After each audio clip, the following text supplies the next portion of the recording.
Hey everyone, welcome to my studio. The community mandala project is starting in about 10 days and I need to finish getting things prepped and organized. So I went and pulled all of the organization materials I had used last time. And here's what I did. I had a photo of the mosaic with blank spots, and then I had a key that showed what colors went where. And we just followed the key.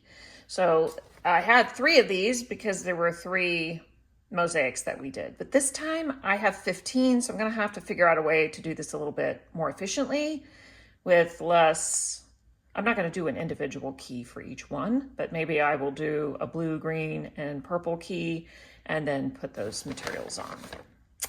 Some blanks. But I think I need to print some smaller blanks because I don't really wanna write on those. Maybe I will, we'll see.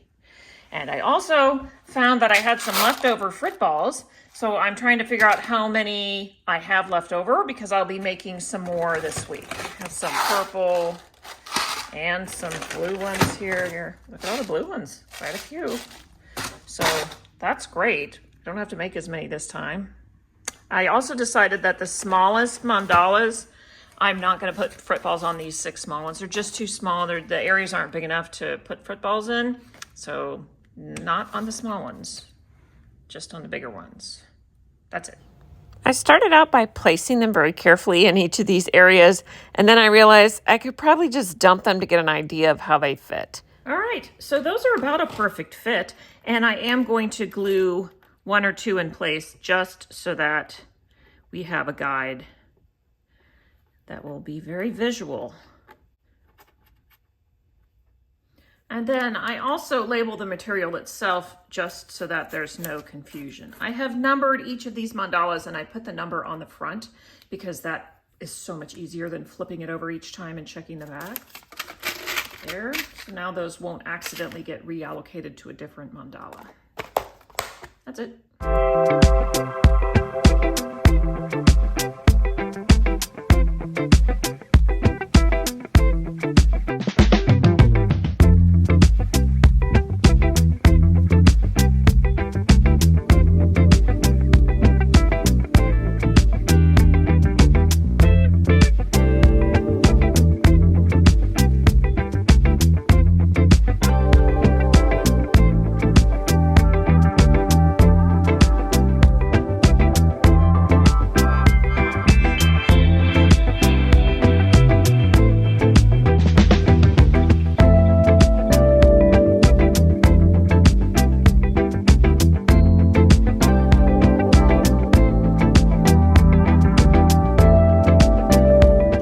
Other colors we used almost all of them, so there's not really enough to use on this project.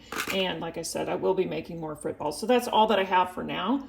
And I do have someone told me that there were some green ones that I could use that I need to pick up from, so I'm going to go take a look at those. She said they were fusible rounds, and I'm not sure if she meant Fritballs, if they've already been fused. I don't know what that means, so I have to go take a look at them. They're green. Since I've been planning the mandalas for a little while, I have already purchased and pulled from my own supply much of the glass that will be used. It is only 15 square feet. I have way more than 15 square feet of glass here because, as I said, each area it's going to require a different amount of glass. So I'm unsure at this point how much of each one I will need. But I do know, for instance, that the glass on this side of my box is fusible.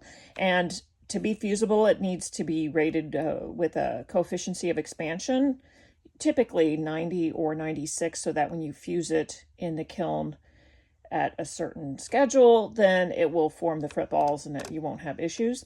So my glass happens to be 96, so that's what all of mine needs to be able to fuse it. I don't really need that many Fritballs because I had quite a few left over, but I do want some dark blue ones.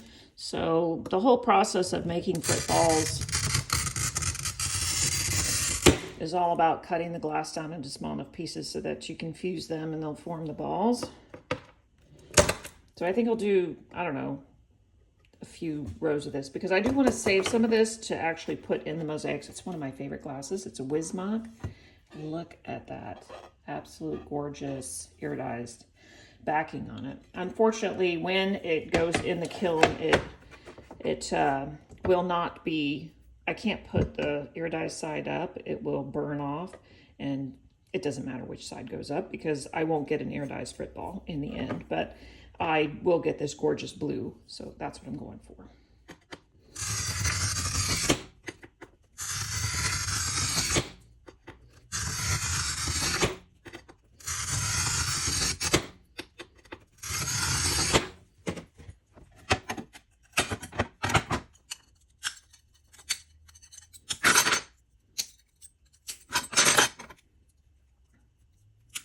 Whenever I'm doing a lot of little cuts, creating some type of inventory as I am for these frit balls, I move from my Lepinets to these Breda nippers. They just are much easier when you're doing a lot of repetitive motion.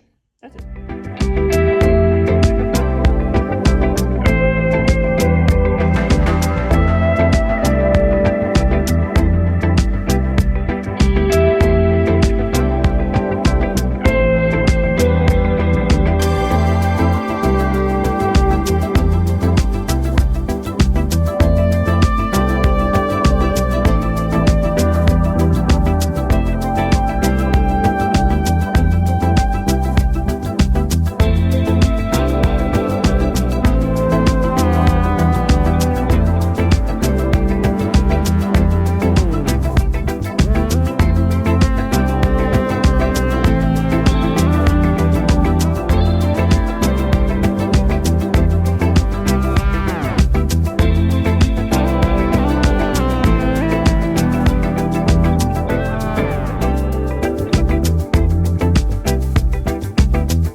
I have made these sets of rings and pendants using filati and these very amazing Millefiori slices or Marini chips. And I've got ladybugs and bees. So on this last set, I'm going to be using ladybugs with white filati.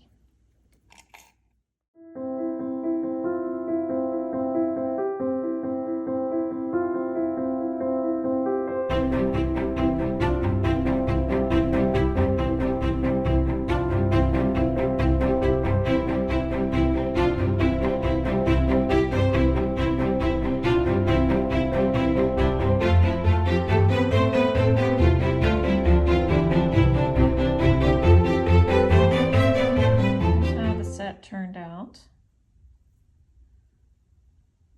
Really like both of them. Now I have one last one I want to make, which is this little honeycomb, and I'm going to put a bee in it.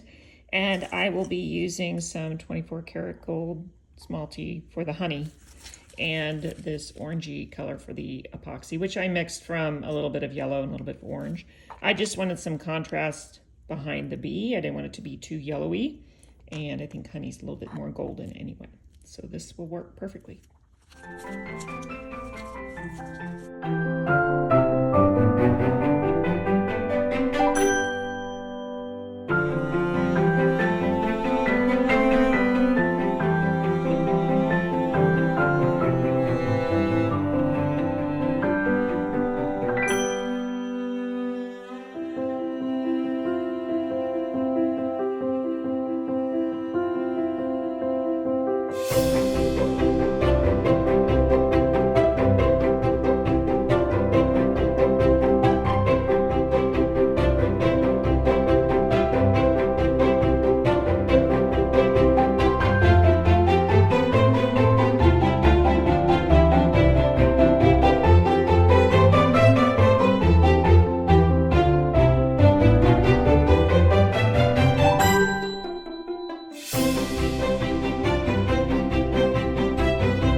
Ended up trimming off some of the glass around the bee so that I could fit some gold in there a little bit better. The round piece was just so fat I couldn't fit anything in there. Anyway, I like how it turned out. Look at that sparkling gold honey. Woo! These are diffused glass rounds. Not exactly what I was looking for, so nice for mosaics, but not for the mandala. All right, I'm in the kiln room. It's very hot. We only have fans to cool, and this big kiln is running right now, so it's scorching hot in here, and I have to be careful going to and fro. But this is the kiln back here that I will be loading, and we already have some kiln paper in there. I have all my pre-cut materials ready to load. I just need to get it in here on the paper and make sure that it's not touching, otherwise they'll fuse together. And I am actually going to start with this. I did not have any bright purple glass, but I had some cathedral purple glass, which means that you can see through it. But when you put it down, it's pretty dark. And so I'm going to try to put white underneath, so I have to stack them to make the purple frit balls. So that's going to be a little bit more work, so I'm going to do the purple first, and then I'm going to load all the rest in.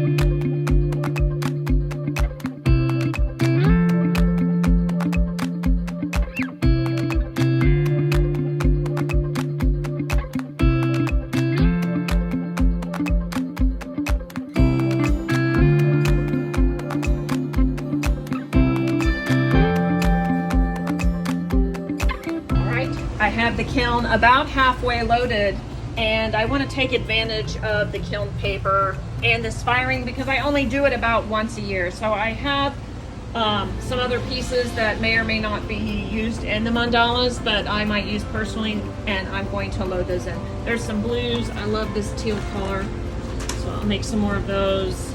And then I cut up some red and celadon color. And then these I had cut from before that I never used. So if I get to them, I get to them. But I only have that much room left.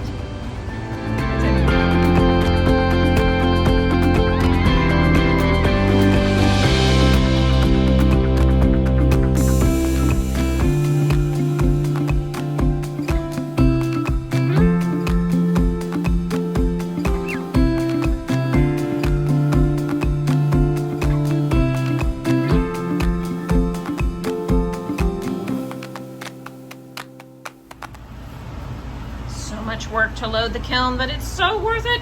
It looks like a terrazzo floor or something. There it is. Load of frit balls. All right. Lately I have been doing a lot of commissions and mandala prep and things for other people. And I'm about to start teaching a bunch of classes next week. So I'm going to reward myself for a job well done this summer by doing a very simple mosaic of a tray. Step one is to seal it. Now, I bought this tray at Target. I think it was less than $5. Maybe it was $3. I don't know. But step one is going to be to seal it. This is not a big art project. This instead is a very quick mosaic that I will be able to knock out in, I don't know, an hour or so.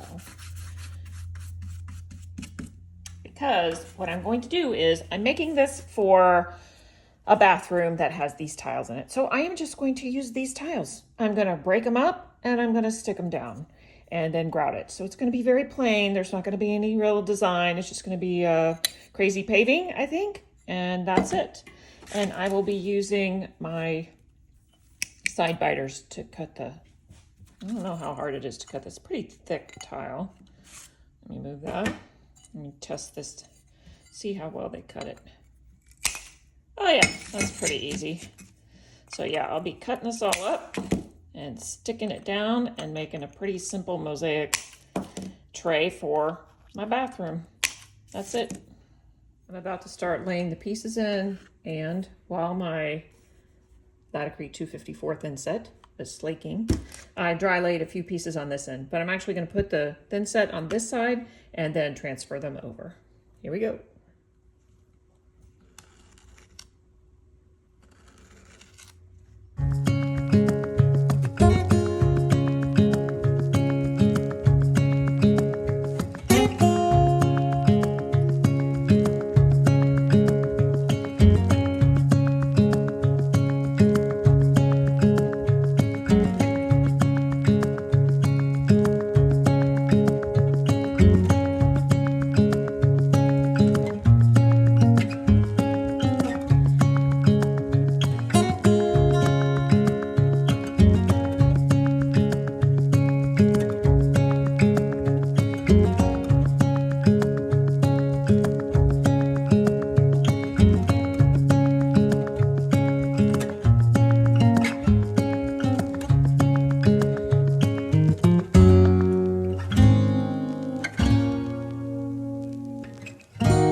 thin set, and like I have, for instance, been working on this area over here, and this area has now set up a little bit. It's skimmed over. It is no longer good to use. So I'm scraping it away, and I will put fresh thinset there. And since I'm scraping it away to put fresh thinset there, I may as well scrape it all away. I think I'll work up here for a little bit.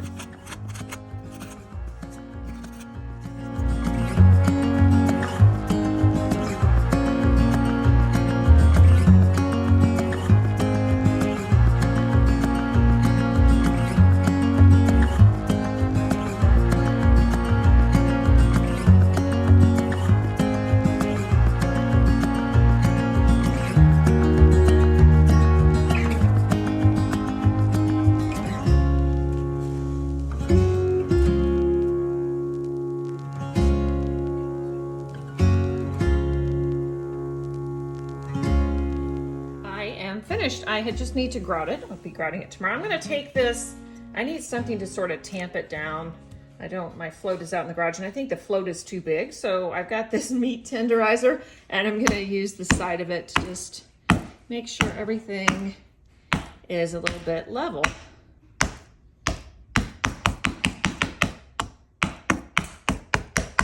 There we go. That was fun. I ended up using 3 tiles. And they were slightly different shades of blue, which is nice. And I kind of forgot how messy it would be. So I had a little bit of a mess to clean up, but that's okay. That's it. I'm here to pick up my stuff in this kiln. And it is so much cooler because I'm here in the morning and none of the kilns are running. Way, way better. Anyway, let's take a look and see what's in here. Putting this kiln is a two-handed operation. Looks pretty good. I have a few that were too close and they fused together. That's okay. The purple ones, I don't know, they're still pretty dark, so who knows? Maybe I'll use some of them. Anyway, I gotta get them all out of here. So awesome. This is what the Fritballs will look like in the mosaics. Some in the center there and some here. There's the green, I use green and teal. And then the purple. I did have some dark purple mixed in there and some white. My Fritballs that look so shiny in the kiln, I swept up with the kiln paper and they're all yucky. So I'm outside, I'm back home, outside, and I'm gonna rinse it off in this colander and see how that works. Yeah, that seems to be doing the trick.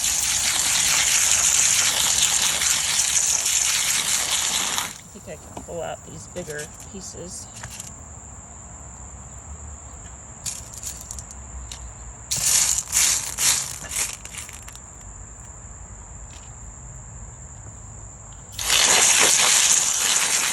I'm definitely using these green ones. I love how they came out with the stripe glass.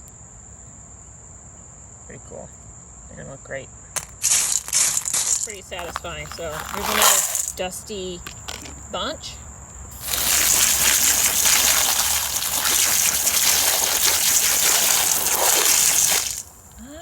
Cool. Now that these are out of the kiln and rinsed off and in better lighting, I think they did come out a pretty good color. I should be able to use these even with the white showing. I think that'll make it sort of interesting. So they're mostly purple. I think some of them may have slid a little bit or been uneven when I stacked them, but I should be able to sort out the good ones from the bad and use some of them.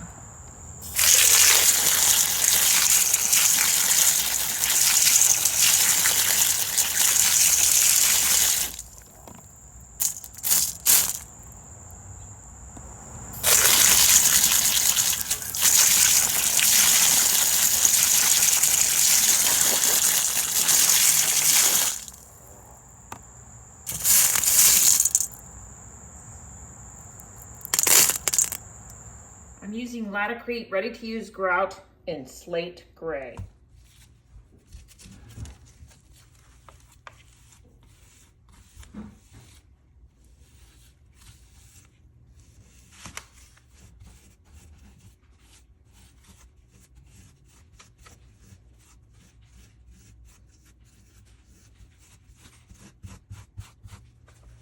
We have this slate gray grout because that's what we actually used in our bathroom. And we have about a half a bucket left when they were finished installing tiles.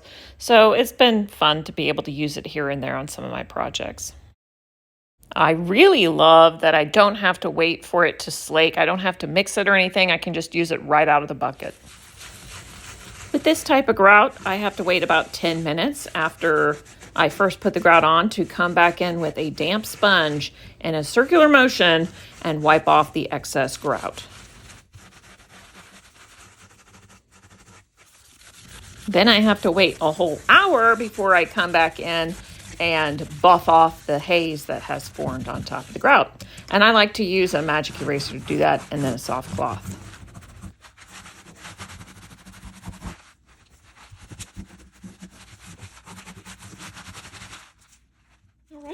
I am all finished with the mosaic portion of this tray, but it's going to be sitting on the counter next to my sink, and it does have this crazy wooden base. So I'm going to put these feet on it, and I just pulled these tiles from my studio, and they look like a good size, so I'm going to pop these on here. With E6000, you can put them on with thin set, but I don't have any mixed up right now. So I will just use E6000.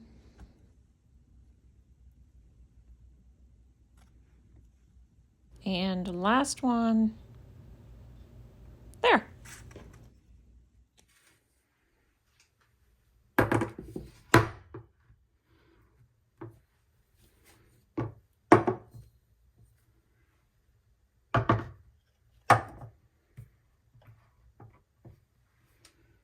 Well, there's my little tray, and here's the wall that has, just behind the toilet's the only place that has that tile, so it's nice to repeat it on the other side. That's putting it together. Thanks for watching. See you next time.